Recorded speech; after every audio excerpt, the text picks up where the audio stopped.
Hello my dear student, this is Atif Faisal और मैं फिर से आप लोगों का अपने यूट्यूब टीचिंग चैनल पर वेलकम करता हूं।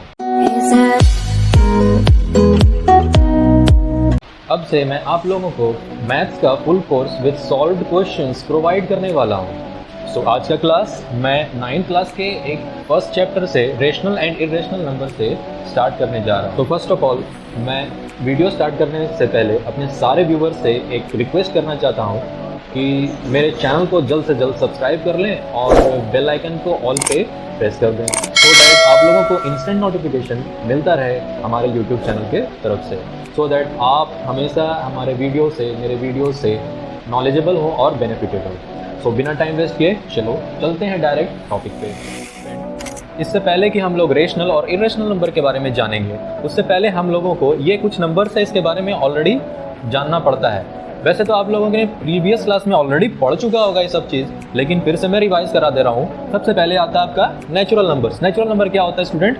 The counting numbers 1 2 3 4 and so on are the natural number. क्या स्टूडेंट? जितना भी नंबर 1 से स्टार्ट होता है वो नंबर्स को हम लोग नेचुरल नंबर्स कहते हैं, यानी कि पॉजिटिव होना चाहिए। नेचुरल नंबर क्या होता है? पॉजिटिव होता है, ठीक है, कभी भी नेगेटिव नहीं होता है नेचुरल नंबर। तो जितना भी नंबर्स तुम्हारा 1 से स्टार्ट हो और पॉजिटिव इन्फिनिटी की तरफ जाता हो, वो सारा जो है आपका नेचुरल नंबर्स के अंदर आ जाता है, ठीक है। जैसे कि नंबर लाइन पे मैंने शो किया है, 1 हो गया आपका, 2 हो गया, 1 से स्टार्ट होता है ये, 1 2 3 4 and so on towards the positive infinity number. Infinity का सिंबल हम लोग इस तरीके से देते हैं, ठीक है माय डियर स्टूडेंट। तो चलते हैं दूसरे नंबर पे, जो कि है आपका होल नंबर्स। होल नंबर्स क्या है? Whole number is nothing but the natural numbers including zero. वैसा नेचुरल नंबर जिसमें कि जीरो भी आता हो उसे हम लोग होल नंबर्स कहते हैं। जैसे कि मैंने नंबर लाइन पे शो कर दिया है, 0 से स्टार्ट होता है और टुवर्ड्स दी पॉजिटिव इन्फिनिटी की तरफ ये जाता है, तो उसे हम लोग क्या कहते हैं? होल नंबर्स कहते हैं। अब जानते हैं थर्ड पॉइंट, इंटीजर्स। इंटीजर्स क्या होता है?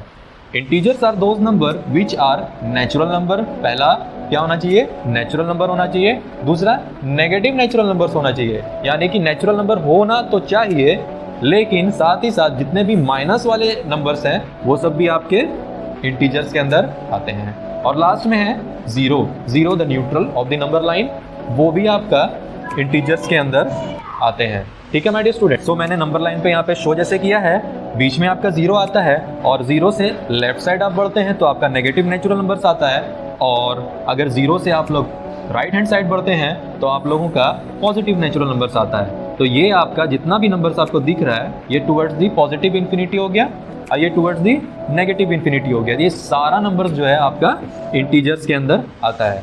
चलते हैं अब नेक्स्ट टॉपिक पे माय डियर स्टूडेंट। चाहो तो आप लोग खटाखट से एकदम स्क्रीनशॉट ले लो या जल्दी से नोट डाउन कर लो इसे। सो माय डियर स्टूडेंट, हम लोग आते हैं अपने मेन टॉपिक के ऊपर, जो कि अपना रेशनल नंबर है। तो रेशनल नंबर क्या होता है? The numbers which are in, पहला बात क्या है? p by q form means क्या होना चाहिए? p by q fraction type में होना चाहिए, जहाँ पे where q is not equal to zero. q जो है हम लोग का डिनोमिनेटर जो है फ्रैक्शन का, वो जीरो नहीं होना चाहिए। और क्या होना चाहिए? p q जो है वो आपका इंटीजर्स होना चाहिए, ठीक है बच्चों।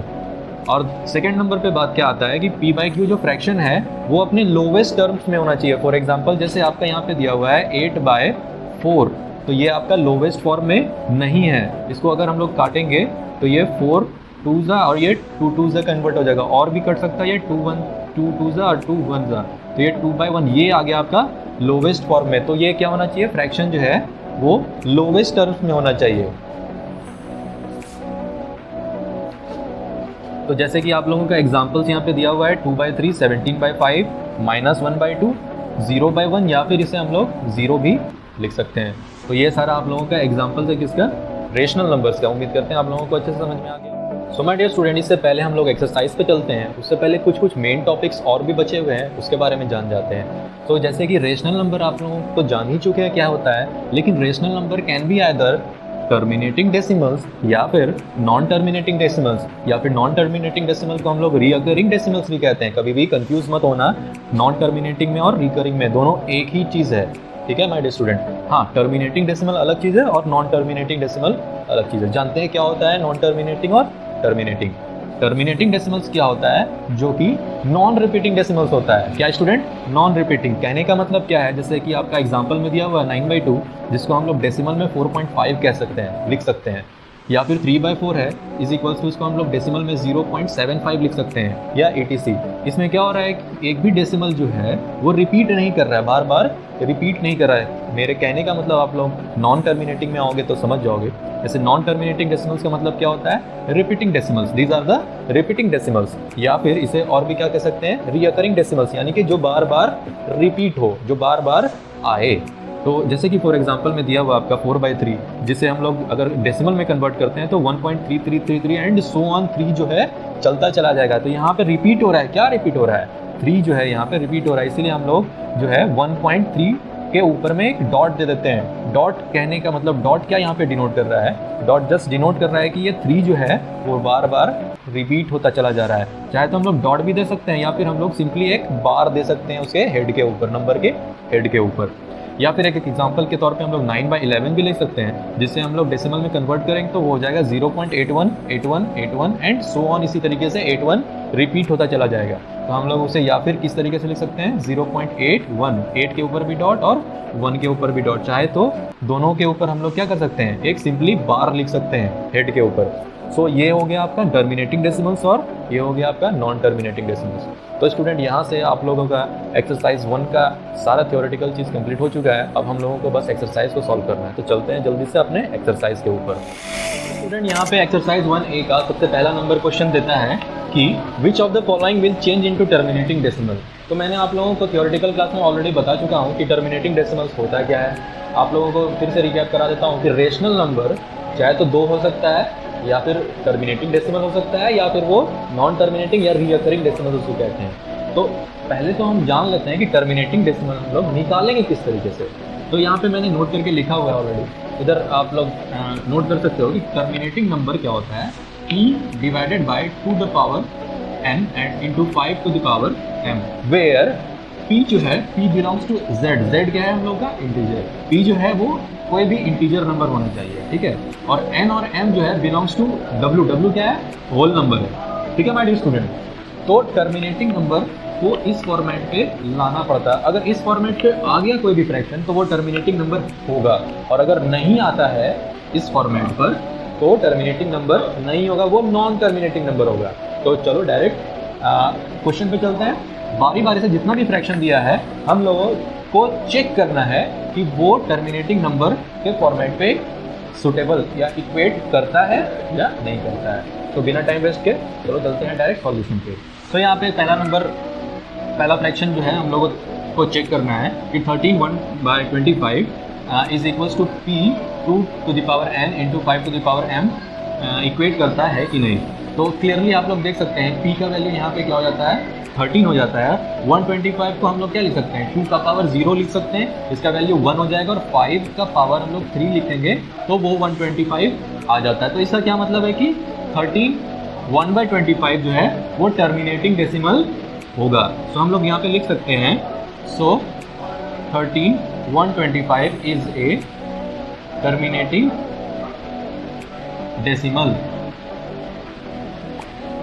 नो अब हम लोग जो है 2/9 को रख के देखेंगे। 2/9 is equals to p to the power 2n into 5 to the power m। यहाँ पे आपका 9 है, ठीक है। p तो चलो ठीक है, इंटीजर 2 होता है, लेकिन 9 को क्या हम लोग 2 to the power n into 5 to the power m के रेस्पेक्टिवली तोड़ सकते हैं। तो इसका आंसर क्लियरली है कि नहीं, क्योंकि 9 क्लियरली 5 के मल्टीपल्स में आता ही नहीं है। सो हम लोग यहाँ पे नॉट इक्वल टू लिख सकते हैं, और हम लोग क्लियरली लिख सकते हैं कि सो 2/9 इज नॉन टर्मिनेटिंग डेसिमल। ठीक है बच्चों, तो चलते हैं 23/60 पे चेक करते हैं। तो इधर तो आप लोगों ने नोट कर लिया होगा, अगर नोट नहीं किया तो जल्दी से नोट कर लो, क्योंकि अब मैं मिटाने वाला हूँ। सो हम लोग 23/60 को रख करके देखते हैं। तो क्लियरली यहाँ पर से पता चल रहा है कि 60 जो है वो 2 टू द पावर n के रेस्पेक्टिव में नहीं टूट पाएगा। सो इसीलिए हम लोग जो है नॉट इक्वल टू यहाँ पे लिख देते हैं। सो यहाँ पे लिख सकते हैं हम लोग कि 23/60 इज नॉन टर्मिनेटिंग डेसिमल। अब लास्ट वाला जो है हम लोगों का 7/250 को चेक करते हैं। तो 7/250 जो है वो इक्वेट होता है कि नहीं, चलो चेक करते हैं। तो यहाँ पे 250 है और 250 जो है वो 5 का मल्टीपल है और 250 जो है वो 2 का भी मल्टीपल है। तो यहाँ पे हो सकता है, तो इसका पावर में देखते हैं हम लोग क्या आता है।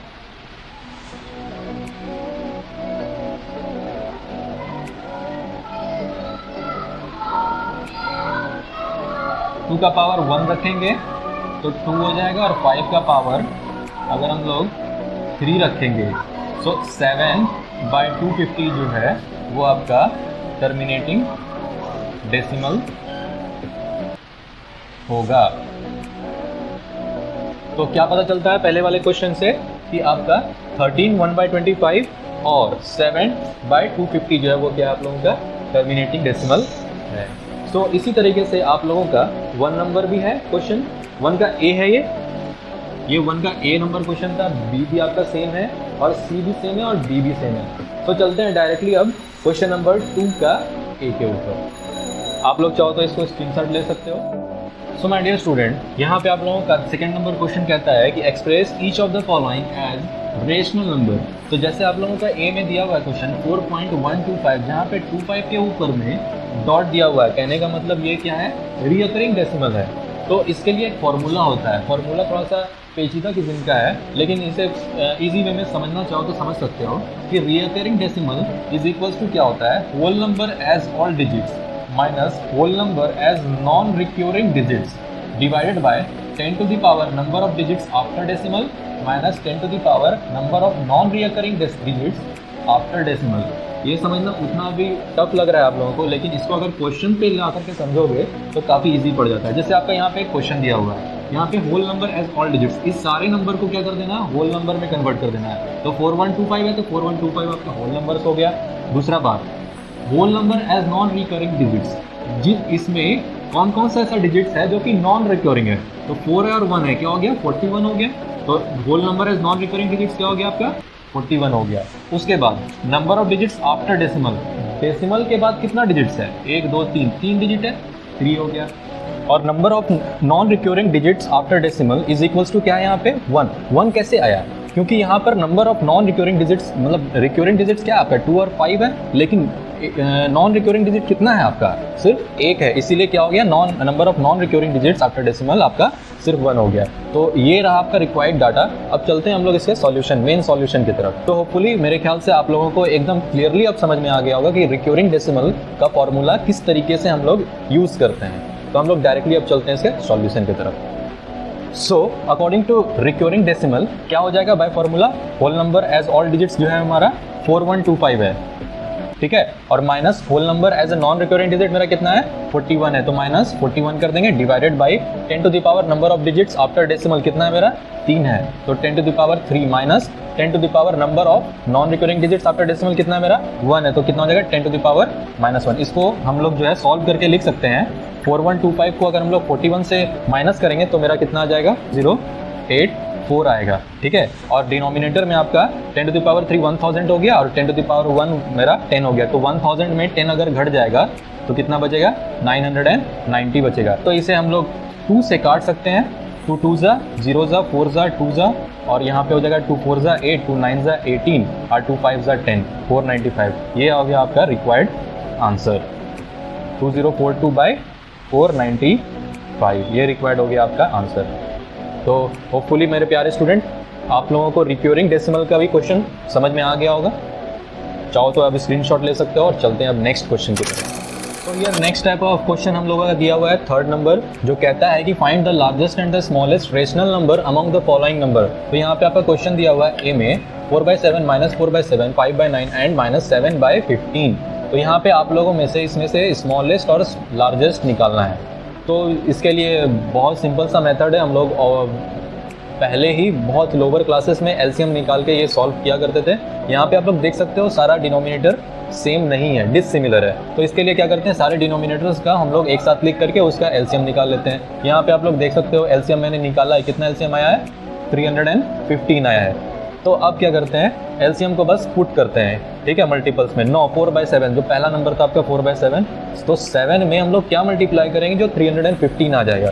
तो 45 मल्टीप्लाई करने पे 315 आता है। तो नीचे में डिनोमिनेटर में 45 मल्टीप्लाई होगा तो न्यूमरेटर में भी होगा। तो न्यूमरेटर में 45 मल्टीप्लाई होता है तो 180/315 आता है। तो सिमिलरली सारे के साथ हम लोग सारा जितना भी मेरा डाटा दिया हुआ है सभी के साथ उसी तरीके से हम लोग निकालेंगे।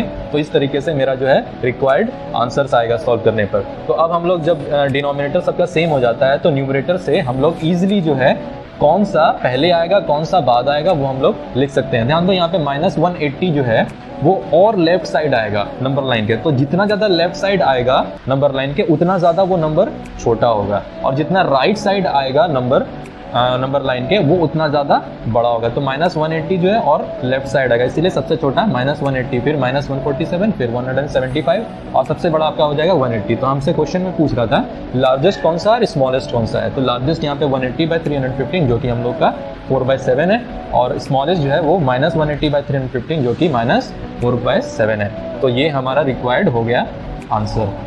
होपफुली मेरे स्टूडेंट्स को ये समझ में आ गया होगा। चाहो तो आप स्क्रीनशॉट ले सकते हो या फटाफट एकदम नोट डाउन कर लो। और हम लोग चलते हैं नेक्स्ट क्वेश्चन की तरफ। स्टूडेंट्स यहाँ पे आपका नेक्स्ट टाइप का क्वेश्चन दिया हुआ है कि find the 3 rational numbers between the following pairs. तो यहाँ पर आपका एक क्वेश्चन दिया हुआ है 1/3 एंड 3/4। इसके बीच का हमें 3 रेशनल नंबर्स निकालना है। तो इसके बीच का 3 रेशनल नंबर निकालने से हमको पहले क्या करना पड़ेगा, इसके पहले बीच का एक रेशनल नंबर निकालेंगे जो कि आ जाएगा आपका इस तरीके से 13/24। अब फिर ये दोनों के बीच का एक नंबर निकाल लेंगे और ये दोनों के बीच का एक नंबर निकाल लेंगे। तो इस तरीके से टोटल जो है हम लोगों का 3 रेशनल नंबर हो जाएगा। तो आइए चलते हैं सॉल्व। देखो सॉल्यूशन में किस तरीके से है कि 1/3 को a मान लेते हैं, 3/4 को b मान लेते हैं, ठीक है। अब बिटवीन नंबर का फॉर्मूला क्या होता है, a + b/2। तो इस तरीके से उसे सॉल्व करके हम लोग को आंसर कितना आ जाता है, 13/24 आ जाता है, ठीक है। तो अब हम लोग जो है 1/3, 13/24 और 3/4 के बीच का नंबर निकालते हैं, ठीक है। पहले तो हम लोग ये दोनों के बीच का सॉल्व करते हैं, फिर लास्ट में ये दोनों के बीच को सॉल्व करते हैं जो यहाँ पे मेरा दिया हुआ है। तो ये दोनों के बीच का सॉल्व करते हैं तो हम लोग का कितना आता है, 7/16 आता है। और ये दोनों के बीच का सॉल्व करते हैं तो जैसे यहाँ पे किया हुआ है तो आपका कितना आता है, 31/48 आता है। तो मेरा जिस तरीके से जो है जो 3 नंबर्स जो है वो क्या हो जाएगा, 13/24, 7/16 और 31/48 जो कि आप लोगों का रिक्वायर्ड आंसर है। तो होपफुली आप लोगों को समझ में आ गया होगा ये वाला टाइप भी क्वेश्चन का। सो अब हम लोग चलते हैं नेक्स्ट टाइप का क्वेश्चन जो कि हम लोगों का प्लॉटिंग वाला है, नंबर लाइन पे प्लॉट करने वाला है। सो फटाफट स्क्रीनशॉट ले लो या नोट डाउन कर लो। चलते हैं हम लोग नेक्स्ट क्वेश्चन की तरफ। तो माय डियर स्टूडेंट, यहाँ पे आप लोगों का क्वेश्चन नंबर 8 आता है। कहता है इसमें कि place the following number on the number line. जैसे आपका एक डी नंबर क्वेश्चन दिया हुआ है 8/5। तो सिंपली क्या करना है, 8/5 को हम लोग को मिक्स फ्रैक्शन में कन्वर्ट कर देना है। कितना हो जाएगा, 1/3/5। तो सिंपली हम लोग समझ सकते हैं यहाँ पे कि 1/3/5 कहाँ पे लाई करेगा, ये 1 के बीच में और 2 के बीच में लाई करेगा। तो हम एक नंबर लाइन बना लेते हैं यहाँ पे इस तरीके से, ठीक है। और यहाँ पे आपका 0 है, 1 है, 2 है और 3 है। तो ये नंबर जो है आपका 1 और 2 के बीच में लाई करेगा। 9 डिनोमिनेटर कितना है, 5, यानी कि 1 और 2 को जो है हम लोगों को 5 इक्वल पार्ट्स में डिवाइड कर देना है। तो 1 2 3 4 एंड 5 मैंने कर दिया है। तो 5 में से कौन सा पार्ट है, वो थर्ड पार्ट है। तो फर्स्ट, सेकेंड एंड थर्ड कौन सा हो गया, ये आपका हो गया। चाहे तो 1/3/5 यहाँ पे लिख के इसको सर्किल कर देना, एकदम पूरा डॉट बना देना है, ठीक है। और या फिर यहाँ पे 8/5 भी लिख सकते हो, ठीक है। तो ये रहा आपका क्वेश्चन नंबर डी। अब इसी तरीके से आपका ई में दिया हुआ है 3.2। तो डेसिमल दिया हुआ है तो एकदम परेशान होने की जरूरत नहीं। सिंपली डेसिमल को पहले आप फ्रैक्शन में कन्वर्ट कर लो, उसको सिंपलेस्ट फॉर्म में ला दो, 16/5 आ जाएगा। अब उसको मिक्स फ्रैक्शन में कन्वर्ट कर लो, वो हो जाएगा आपका 3 होल 1/5। तो यहाँ पे ये पता चल रहा है कि ये नंबर कहाँ पे लाई करेगा, नंबर लाइन पे 3 और 4 के बीच में लाई करेगा। तो हम एक नंबर सिंपली एक स्ट्रेट लाइन नंबर लाइन बना लेते हैं, एरो दोनों तरफ दे करके 2 3 4 बना लेते हैं। तो 3 और 4 के बीच में कितना पार्ट करोगे, यस एब्सोल्युटली राइट, कितना पार्ट, 5 इक्वल पार्ट्स डिवाइड करेंगे, 1 2 3 4 एंड 5। तो 5 में से कौन सा पार्ट था, वो फर्स्ट पार्ट ही था आपका। तो ये वाला ही फर्स्ट पार्ट को हम लोग एकदम डॉट की तरह गोल करके 3 होल 1/5 लिख देंगे या फिर 3.2 लिख देंगे। तो इस तरीके से आप लोगों का एक्सरसाइज 1A हो जाता है कंप्लीट। सो अगर आप लोगों को डाउट है तो मैंने अपने एक व्हाट्सएप ग्रुप का लिंक आपको डिस्क्रिप्शन में दे देता हूँ। वहाँ पे आप लोग को जो भी डाउट एक्सरसाइज से रिलेटेड या किसी भी तरह का डाउट होगा, आप तुरंत आप लोग जो है व्हाट्सएप ग्रुप पे मेरे जाओ और मैसेज ड्रॉप करो उस ग्रुप पे कि सर मुझे इस पर्टिकुलर क्वेश्चन में डाउट है। आप लोगों का क्वेश्चन विद इन मैं 2 to 3 आवर्स या अगर मैं फ्री रहा तो बेसिकली 5 से 10 मिनट में मैं सॉल्व करके आप लोगों को उसका सॉल्यूशन का फोटो भेज दूंगा। सो होपफुली एक्सरसाइज 1 तो हो गया कंप्लीट। अब हम लोग चलेंगे एक्सरसाइज 2A की तरफ, जो मैं नेक्स्ट वीडियो में आप लोगों को सॉल्व करके दिखाऊंगा। अगर आप लोगों को ये वीडियो बहुत अच्छा लगा हो तो एक लाइक ज़रूर देना इसके लिए, और अपने दोस्तों को भी शेयर करो, और मेरे चैनल को ज़रूर से ज़रूर सब्सक्राइब कर लो इसी तरह के इंटरेस्टिंग और नॉलेजेबल वीडियोज़ के लिए। So I am Atif Fazal and I am signing out.